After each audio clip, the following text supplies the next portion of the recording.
Her son recorded his grandmother poisoning him at Thanksgiving, so she took it to court and sent her mother to prison alive. In the beautiful autumn twilight of Boston, Caroline Brown hurried out of the old stone building at Harvard University. Her cheeks were flushed from the cold wind, and her delicate hands clutched a leather bag filled with exam papers.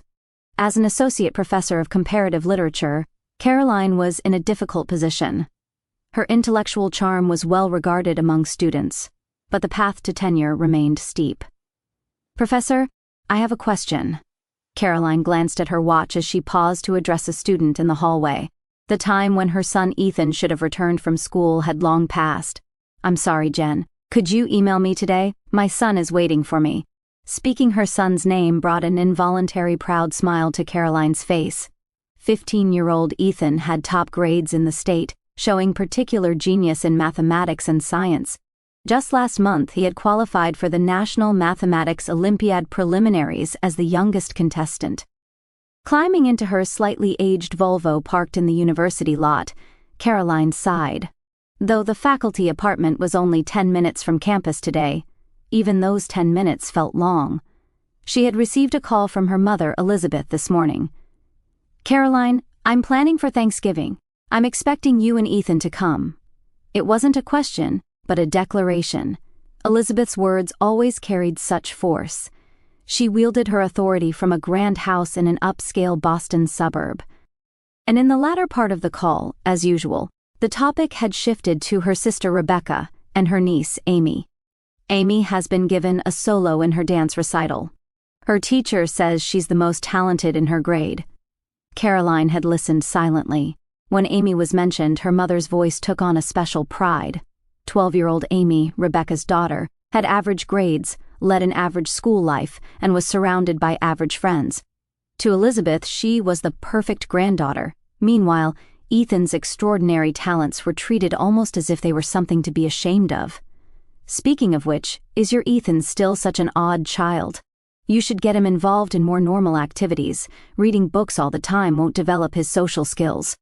Caroline gripped the steering wheel tightly. She didn't think her mother didn't love her grandson. It was just that her love was always conditional. Opening the apartment door, she found Ethan sitting on the living room floor, absorbed in calculations, in front of a complex science experiment set.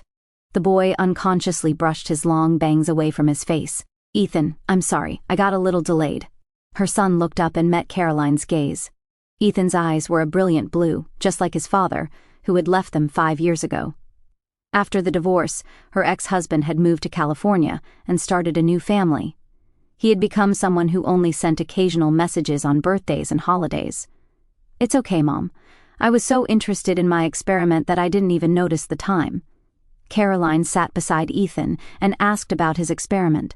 The boy's eyes lit up as he eagerly began explaining the complex formulas and hypotheses written in his notebook. Listening to his words, Caroline smiled inwardly. Ethan's passion and intelligence embodied the values she cherished most.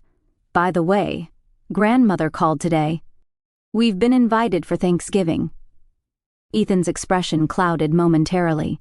He said nothing, but Caroline understood. Holidays at Elizabeth's house were painful for him, while Rebecca and Amy received excessive attention from her mother. Ethan's achievements were consistently undervalued or completely ignored. "You'll get to see Amy," Caroline said optimistically. "Okay," Ethan answered awkwardly. Despite being close in age, the two cousins had almost nothing in common, and grandmother is preparing a special dinner. Ethan nodded quietly. "Did you remind her about my shellfish allergy?"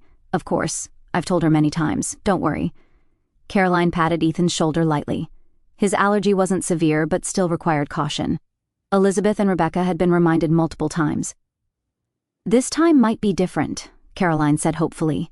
"Maybe our relationship with grandmother will gradually improve." Ethan seemed about to say something, but hesitated and stopped. Instead, he shrugged slightly and returned to his experiment. However, Caroline noticed something that briefly flashed in her son's eyes, a complex emotion that was both doubt and determination. Standing in the kitchen, Caroline thought as she took dinner ingredients from the refrigerator, perhaps Thanksgiving would be an opportunity to strengthen family bonds. Her relationship with her mother was complicated, but she was still family for Ethan. connections with his grandmother, aunt, and cousins should be important.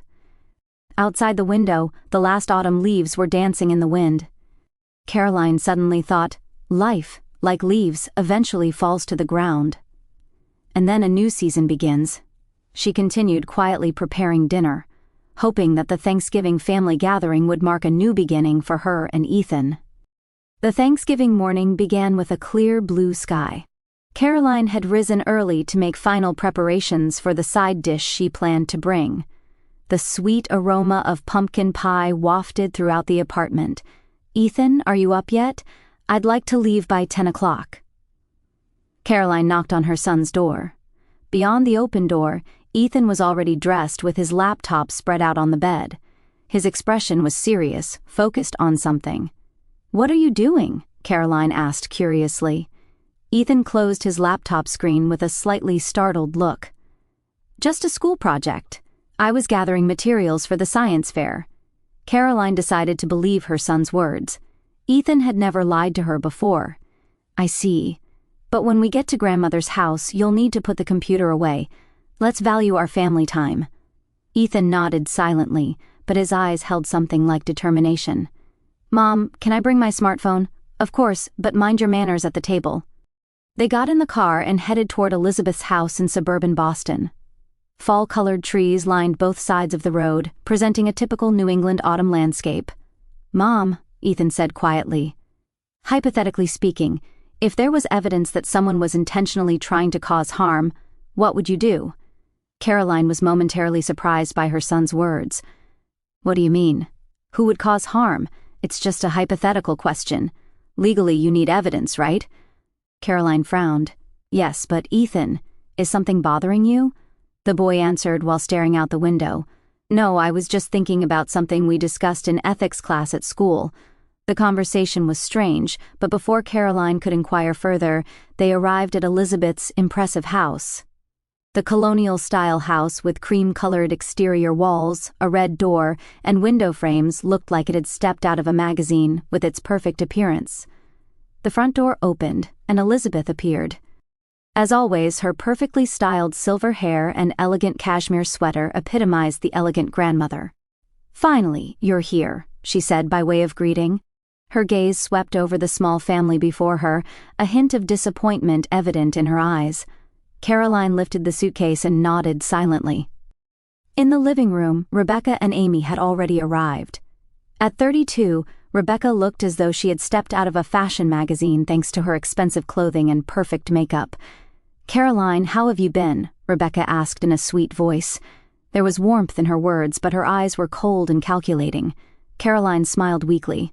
"Fine, busy, but, well, Ethan is doing great at school. That's nice." Rebecca's voice lacked interest. Amy recently danced a solo in her recital. Everyone was amazed by her talent. Elizabeth nodded proudly. "Yes, Amy is truly special. Look at her report card." On the table lay a report card with ordinary B grades displayed proudly. "Wow, that's wonderful," Caroline said without meaning it. Meanwhile, Ethan rolled his eyes slightly and shrugged. "How about Ethan? Still absorbed in those unusual hobbies?" Elizabeth asked. Caroline placed a protective hand on her son's shoulder. "Ethan has top grades in his class." "Mother, last month he qualified for the National Mathematics Olympiad preliminaries." Elizabeth waved her hand. "Yes, but what about his social skills? Does he have friends?" Ethan stood silently but took out his smartphone, pretending to check something. Caroline didn't notice that he had actually pressed the record button. "Well, let's go to the kitchen."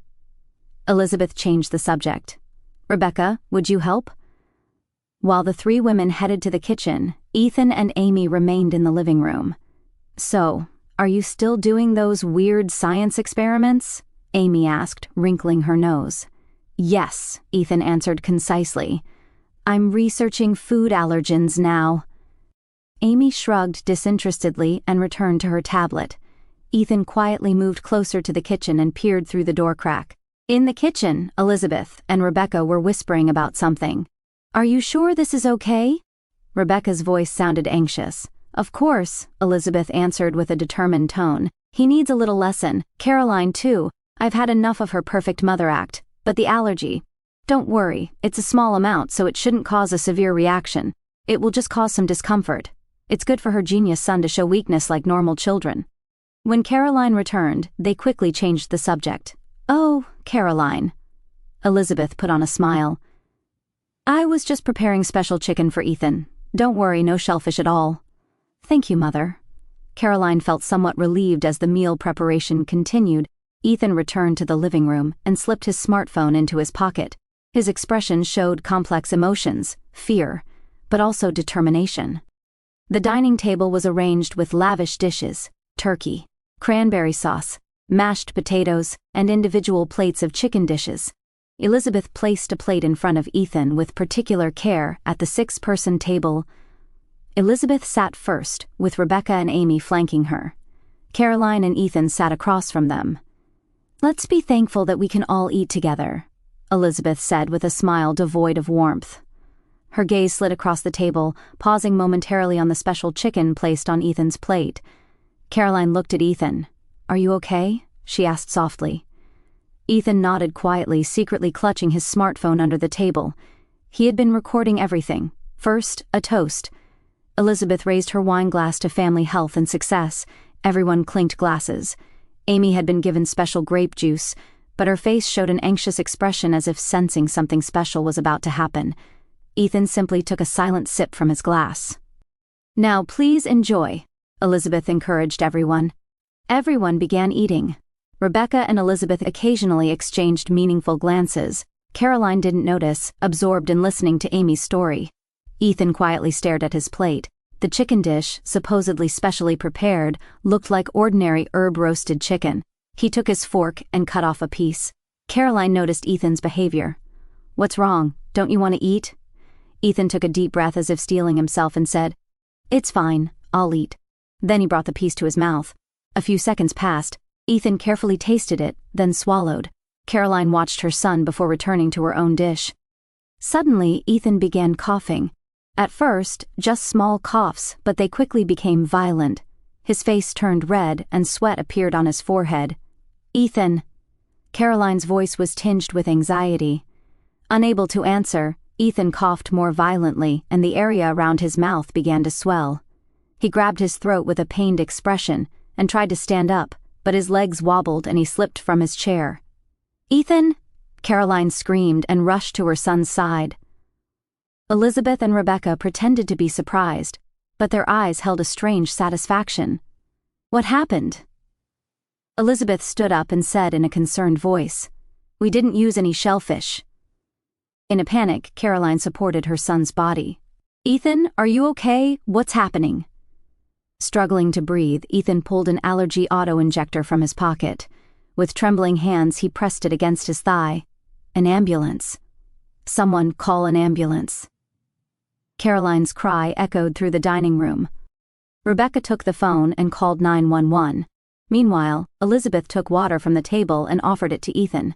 How could this? Elizabeth pretended to be confused. I was so careful. How? Ignoring her mother's words, Caroline cradled Ethan's head in her lap and wiped the sweat from his forehead. It's okay. The ambulance will be here soon. Stay with me. Ethan nodded weakly and closed his eyes, still clutching his smartphone. The epinephrine from the auto-injector began to take effect slowly, making his breathing a little easier, though he still looked distressed. 10 minutes later, the ambulance siren wailed in front of Elizabeth's house. Paramedics quickly entered and checked Ethan's condition. It's an allergic reaction. He's already used his auto-injector, but we should take him to the hospital for tests to be safe, one paramedic explained. Caroline nodded and climbed into the ambulance with her son. Elizabeth and Rebecca saw them off at the front door, wearing concerned expressions. I'll come to the hospital later, Elizabeth promised. Please be all right. As the ambulance drove away, Elizabeth and Rebecca returned inside. Their expressions changed completely, turning to relief and satisfaction. It worked, Rebecca said softly. Yes, but the reaction was stronger than expected. Elizabeth frowned. I wonder if he'll be all right. Don't worry. He had his allergy medication and will get treatment right away, Rebecca reassured her mother. This will stop Caroline from thinking her son is so special. Meanwhile, in the hospital emergency room, doctors worked to stabilize Ethan's condition. Caroline held her son's hand with trembling hands, repeatedly asking herself what had happened. Mrs. Brown, a young doctor, approached her. "Your son's condition is stable. It was definitely an allergic reaction, but thanks to the prompt use of the auto-injector, he avoided a more serious situation. Do you remember what he ate?" Caroline answered with a confused expression. "Just chicken. My mother said she prepared it specially. She knew about his shellfish allergy." The doctor nodded and wrote something in the chart. "The test results will take some time. Once your son recovers a bit more, we'll move him to a private room where we can monitor him." Caroline expressed her gratitude and returned to Ethan's bedside. Her mind was filled with confusion and anger. Her mother and sister couldn't have been unaware. They had discussed Ethan's allergy many times. Hours passed, and Ethan was moved to a private room. He was still weak but fully conscious. As Caroline sat beside him holding his hand, Ethan slowly opened his eyes. "Mom!" His voice, there was a strange light in his eyes. "Ethan, why? How did this happen?" Caroline's voice trembled. Ethan smiled weakly and handed her his smartphone. "Mom, it worked out." Caroline took the smartphone from her son with a confused expression. "What do you mean?" Ethan slowly sat up and began explaining in a low voice. "I recorded everything, including when Grandmother and Aunt Rebecca mixed shellfish extract into my food." Caroline could hardly believe her son's words. She stared at the smartphone screen and pressed play with trembling fingers. The screen showed Elizabeth and Rebecca secretly adding something to a dish in the kitchen. Elizabeth's voice clearly said, "This will teach them a lesson. Ethan, this is..." Caroline was speechless. "I knew, Mom," Ethan said quietly. 2 weeks ago, when I visited Grandmother's house, I accidentally overheard them planning to do something to me." Caroline covered her mouth with trembling hands. "But why? Why did you deliberately eat it?" Ethan looked straight into his mother's eyes. "I needed evidence. I had taken my medication, so I thought I'd be okay, but I miscalculated a bit." Tears welled up in Caroline's eyes, a complex mixture of anger, fear, and amazement at her son's courage. "Ethan, such a dangerous thing." "Mom, it's okay." Ethan held his mother's hand. "We know the truth. That's what matters." Just then, the hospital room door opened, and Elizabeth and Rebecca entered. Their faces wore expressions of concern, but Caroline now knew it was completely an act. "Glad to see you're better," Elizabeth said sweetly, trying to approach Ethan's bed. "Stop right there." Caroline's voice was ice cold. Elizabeth and Rebecca stopped in surprise. "What's wrong?" Rebecca asked. "We were just worried," Caroline said with quiet anger. "Really?" She held up the smartphone toward them. "I have something to show you." Caroline pressed play with trembling fingers. The screen showed Elizabeth and Rebecca whispering in the kitchen. Elizabeth's voice clearly said, "Just add a small amount of shellfish extract. It shouldn't cause a severe reaction. It's good for Caroline's genius son to show weakness like normal children." The color drained from Elizabeth's face. Rebecca stood with her mouth open at a loss for words. "Would you care to explain?" Caroline's voice was shaking, but her eyes showed strong determination. "Surely that's..." Elizabeth struggled to speak. "That's a misunderstanding. We never..." "It's recorded, Mother," Caroline said coldly. "Everything that you intentionally mixed shellfish extract into Ethan's food and why you did it." Rebecca collapsed into a chair, looking as if she might faint. "We didn't mean to hurt him, just to make him a little sick." "A little sick?" Caroline's voice shook with anger. "He has allergies. You endangered his life." Ethan raised himself from the bed and began speaking in a weak voice. 2 weeks ago, when I visited Grandmother's house, I accidentally overheard their conversation." Caroline looked at her son, encouraging him to continue. Aunt Rebecca was talking about how much she resented that I was more accomplished than Amy, and Grandmother was discussing a plan to make Caroline look like a failed mother. Caroline was shocked by her son's words. "It's true, Mom," Ethan continued quietly. "That's why I thought we needed evidence. I took allergy medication beforehand and decided to record what they would actually do. But you took such a risk." Tears welled in Caroline's eyes. "It was a miscalculation," Ethan smiled weakly. "The amount was too much, I guess." Elizabeth suddenly straightened her posture and changed her tone. "What does this mean? Evidence? We simply made a mistake. Who can blame me? Caroline slowly turned to her mother. You endangered my son's life. This isn't a simple mistake. I didn't mean to hurt him. Elizabeth's voice now had an unmistakable, defiant tone. I just wanted to teach you a lesson for your haughty attitude. Haughty? Caroline asked with an incredulous expression. Yes, always bragging about your honor student's son. Elizabeth made no attempt to hide her irritation. Looking down on Rebecca and Amy. I've never looked down on them. Caroline raised her voice. I just love my son just as you love Rebecca and Amy. It's different.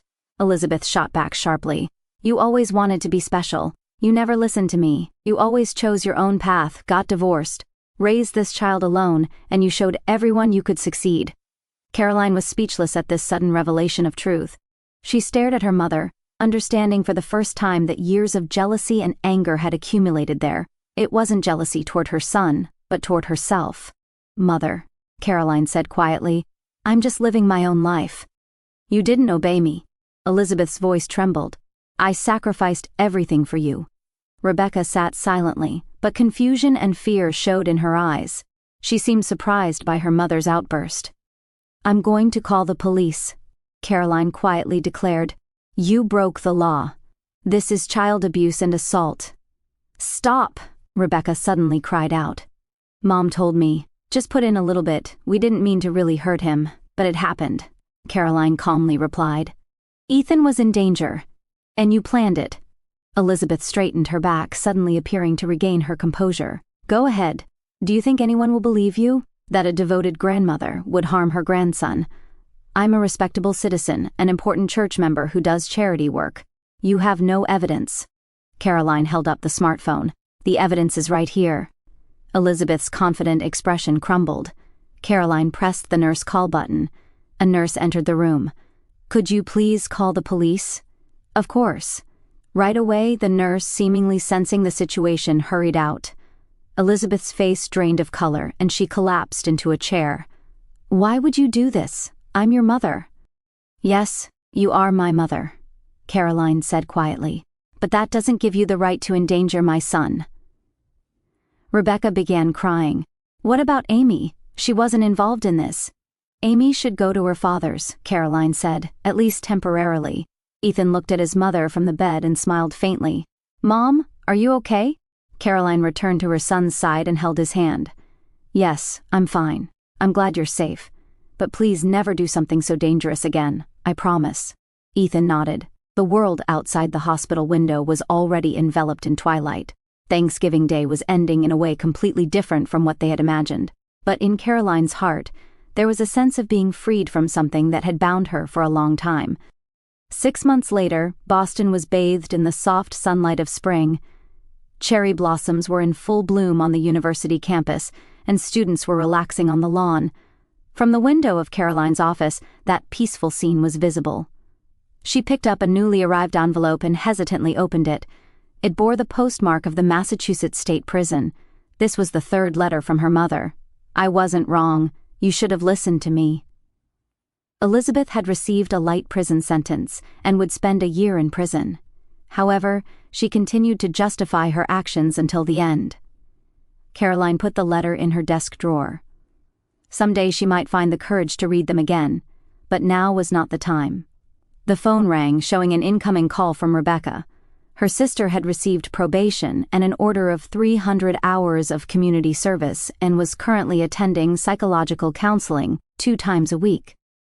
Caroline. Her voice had become softer and more humble than before. This weekend, may I visit you with Amy? Caroline hesitated. Repairing the relationship with Rebecca wasn't easy, but her sister was clearly changing. She was escaping her mother's influence and trying to live by her own judgment. Yes, Caroline quietly answered. I know Ethan and Amy have been corresponding. I'm glad their relationship seems to be improving. Thank you. Rebecca's voice was full of gratitude. Amy is starting to respect Ethan. Her math grades are improving. After ending the call, Caroline left her office and headed home. Arriving at the apartment, she saw Ethan studying with his friends in the living room. They were preparing for the National Mathematics Olympiad. Mom, welcome home. Ethan greeted her brightly. The shadows of the past had completely disappeared from his face. That night, Caroline was making new Thanksgiving plans at the kitchen table. This year, she planned to invite their chosen family, colleagues, friends, and the newly rebuilding relationships with Rebecca and Amy. "What are you doing?" Ethan asked with curiosity, planning for Thanksgiving. Caroline smiled. "I want to make it special this year." Ethan placed his hand on his mother's shoulder and said, "It will be much better than before, Mom, because we'll be with real family." Caroline hugged her son. The difficult journey they had traveled had, strangely enough, strengthened their bond. While their blood-related family had tried to hurt them, a chosen family full of love and support had formed around them. Outside the window, stars of a new season twinkled in the night sky. Caroline took a deep breath. She had not yet opened the new letter from her mother. It might contain words seeking reconciliation, or perhaps more accusations. Someday she would be ready to open it. Now was the time to focus on the new beginning before her. True family consists of people bound by unconditional love and trust, and sometimes forgiveness is for oneself. Caroline and Ethan were slowly beginning to accept that truth. As Caroline sat in her office 6 months after that fateful Thanksgiving, gazing at the blooming cherry blossoms outside her Harvard window, a profound wave of emotions washed over her. The envelope from the Massachusetts State Prison lay unopened in her drawer. Another letter from Elizabeth, her mother, who was serving a 1-year sentence for what the court had deemed child endangerment and assault. Caroline felt no triumph in her mother's imprisonment, only a deep, aching sorrow mixed with an unexpected sense of liberation. For years, she had endured Elizabeth's conditional love, always favoring Rebecca and Amy while dismissing Ethan's brilliance as something odd or burdensome. Caroline had clung to the hope that family bonds could heal, that blood ties meant unconditional acceptance. But discovering her own mother's jealousy, not just toward Ethan, but toward Caroline herself for choosing an independent life, divorcing, and raising a gifted son alone, had shattered that illusion. It hurt profoundly to realize that the woman who had raised her harbored such resentment, willing to risk Ethan's life to teach a lesson. Yet, amid the pain, Caroline experienced immense gratitude and pride in her son. At 15, Ethan had shown extraordinary courage, overhearing the plot weeks earlier and cleverly recording the evidence, even preemptively taking medication and risking his health to expose the truth. His actions had terrified her. The memory of him collapsing, struggling to breathe, still haunted her dreams, but they had also saved them both from further manipulation. Ethan's determination had forced Caroline to confront the toxicity and take decisive action, calling the police despite the familial betrayal. Now, as spring renewed the world outside, Caroline felt a quiet healing. Her relationship with Rebecca was tentatively mending. Her sister, under probation and counseling, was shedding Elizabeth's influence and showing genuine remorse. Amy and Ethan were corresponding, with Amy even admiring her cousin's intellect and improving her own grades. Caroline was building a chosen family, inviting friends, colleagues, and this evolving connection with Rebecca and Amy for the upcoming Thanksgiving. Holding back tears, Caroline hugged Ethan tighter that evening as he assured her their future gatherings would be better, surrounded by real family. The ordeal had strengthened their bond immeasurably, teaching her that true love is unconditional and forgiveness, when it comes, is often for one's own peace. She wasn't ready to read her mother's letters yet, but she knew a new season had begun, one of trust, support, and authentic connections.